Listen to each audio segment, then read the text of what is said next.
today pupunta kami ng Karlstad. Maganda ang panahon. Medyo makulimlim nga lang, pero tingnan natin kung uulan ba talaga mamaya. Pero at least ngayon makagala kami. So, it's gala time na. Ito yung aking gala na apple. Gising pa yung anak ko. Armando! Tutut, baby! Hi! Chiki chiki chiki chiki chiki. Hi. Yeah.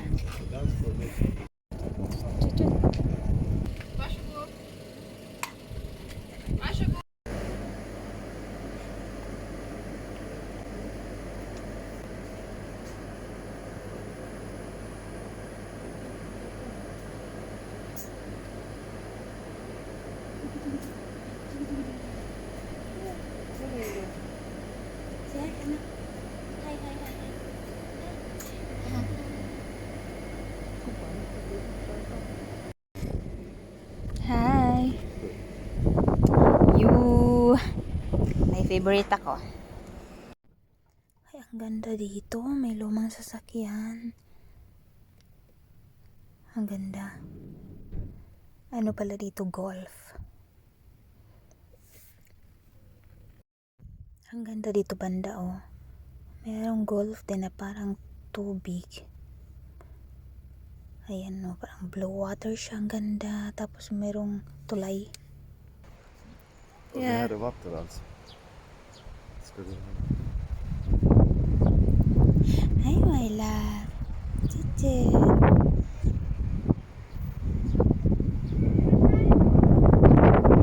Ay, akala ko sasakyang naka-display lang. Hindi pala. Mayroon pala siyang ano. Dito pala yung last ng golf. Diyan siya titira sa loob. Ang ganda din dito, laruan ng mga bata. Yung mga kahoy, normal lang siya. As in, sarap puntahan, kaya lang may tao dun sa loob, sa kabila.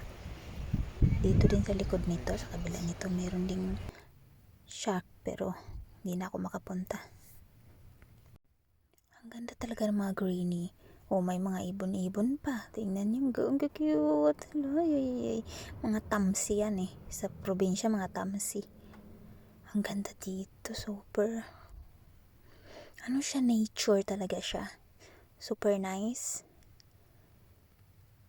Maganda yung pagkaalaga sa kanya, as in.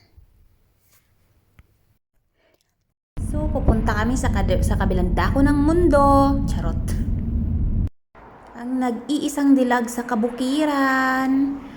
Ayan, ang nag-iisang bulaklak. Na para bang babae, nag-iisang babae sa probinsya. Charot! Ang ganda ng mga bulaklak.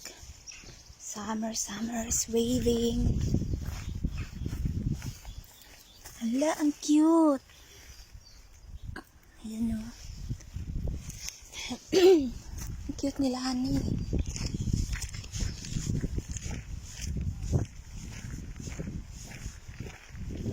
May mga tinitinda sila mga lumang ano dito. Gamit, pero hindi namin alam kung bukas. På det här? 11 till 14.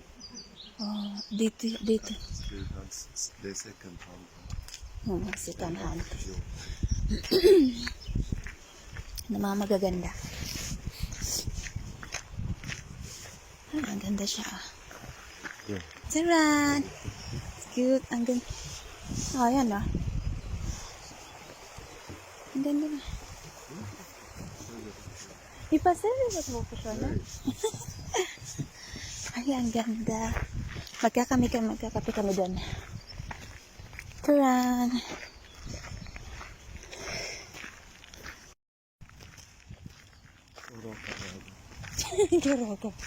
Roka! Sumodlar där. Ja, jättegullig. May mga tao dito.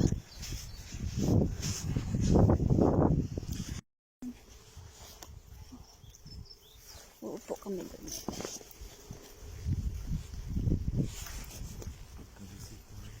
Yeah, that. Vad tycker du om min idé? Det är bra idé. Jag tyckte vi parkerade. Det är så krångligt att åka tillbaka. Yeah. Come.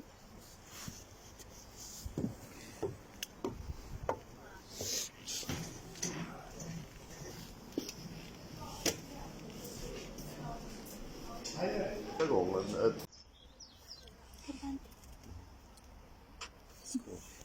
Skål. Det var lite åt Nej. Gillar du potatis? Jo, men jag vet inte. So, kung kahapon ay napakaganda ng panahon, ngayon naman ay dito sa balcony naman ay maulan na hapon. Kung makikita nyo, super ulan. Tapos, ewan ko kung anong mangyayari. Baka mag-stormy na naman. Maganda kasi kahapon talaga. Swerte kami kahapon. Makulimlim and then naging maaraw. So, ayun. Sana hindi mag-storm. Pero mukhang nagbabadya ang panahon. So, tingnan natin. Ang ganda pa naman ng paligid sa labas. Kung makikita nyo, sobra. Actually, nasa kami apartment. So, nasa 3rd floor. Kaya makikita ko yung ganda ng paligid. Sobra. So, tingnan ko lang. Sabi ko na nga ba, nagbabadya yung panahon eh. Grabe, lakas ng hangin. Ay. Nako.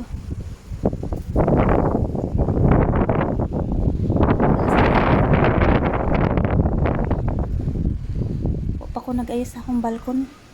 Super, ano pa siya? Super house. Oh my God. Saon lang. Ay, ito. Ano yung asawa ko? Ay, alas kling. Ang kamaran. Oh my goodness. Ay. Nagbukadgid na yung aking parapli. Yung aking payong. Jesus. Oh my God. Agoy ang flag. Grabe no.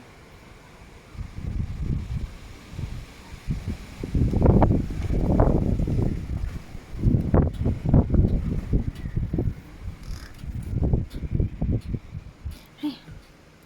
Grabe.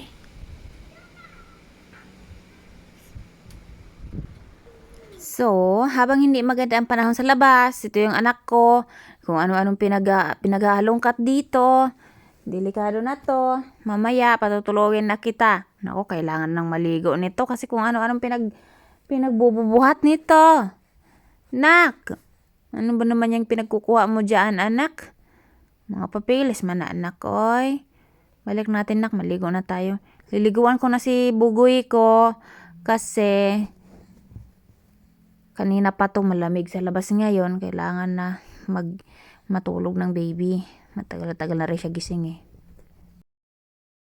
So, after maligo, ito siya tulog. Mamaya manood kami ng movie. So, habang tulog yung aking anakish, ako ay naghahanda ng pang merienda para mamaya kami po ay manood ng The Hustler na movie.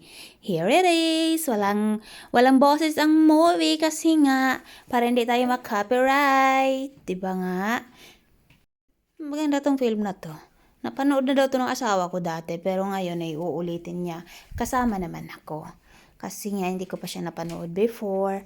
So sabi niya, meron akong movie, billiard, baka naman, kasama kita, magmanood. Sabi ko, sige ba, walang problema yan, Gora.